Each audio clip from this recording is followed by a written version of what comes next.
again. The other semi-final which took place was Dunloy against St Thomas's, the Antrim champions and Ulster champions against the Galway champions in St Thomas's. 5 in a row Galway champions. Obviously, St Thomas's had been taken to a replay by Loughrea. 2 outstanding games in the Galway hurling final. They never got going in this one. Beaten by 4 points by Dunloy, by 114 to 13 points. And it could have been worse for St Thomas's. Conal Cunning missed the penalty in the first half. I mean, you have to take a lot of things into consideration here. But on top of that, Conal Cunning hit 7 points. Outstanding performance from him. And the 45th minute, a goal by Keelan Malloy, which was absolutely brilliant. Brilliant solo goal. I think those two were absolutely key in Dunloy. But Dunloy 114, St Thomas's 13 points. Dunloy are into the final where they will play Ballyhale. Exactly so, and Keelan Malloy, an inspirational sort of hurler. We were talking about our Railway Cup teams, I think it was a few weeks ago, this very channel, and we were mentioning Keelan Malloy as a potential player for the Leinster team, and I'd stick by that. He's an absolutely brilliant hurler. 1-2 again yesterday, unbelievable performance. Even against Cork in the All-Ireland Championship, he was a very good player for Antrim. Conal Cunning, excellent performance from him as well, but to cut some slack for St Thomas's, I think, like Sarah O'Donovan was mentioning off the ball, I was listening to that before I came on here.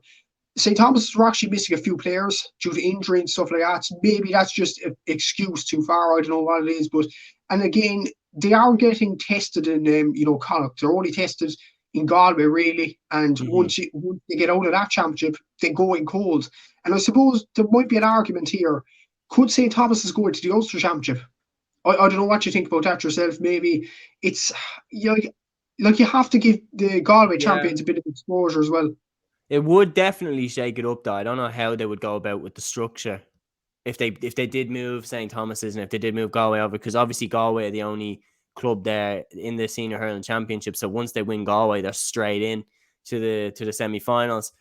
I do think it's an interesting one to explore, but I think you'd be better off if you almost group them then differently, because like that's a monumental switch to the championship. And if you're putting St Thomas's up in Ulster, putting Galway hurling up in Ulster, then who makes up the 4 semi-finalists, I think would be an interesting one. I think it would stretch out the club season a lot, but definitely they are at a disadvantage. The fact that they just go straight in cold to the semi-final. That being said, they also have the advantage of that they're not going to get caught cold in any of the provincial games where they have to play against club sides. I mean, how many times have we seen? I mean, last year, off the top of my head, Kilmacud Crokes getting caught by Clough Ballacalla. I mean, Ballygunner, they went on to win it last year, but Lockmore Castleiney took them really close in the Munster Hurling Championship. They nearly never got out of Munster. I think it's definitely an interesting one to explore, but I think maybe the advantages of potentially not getting knocked out in the next round. Say if they move to Ulster, they'd have to get past Slough-Neil and Dunloy, who obviously beat them this time, to even get to the last 4. Through this way, they go straight into the last 4, and then they're only 2 games away from the title.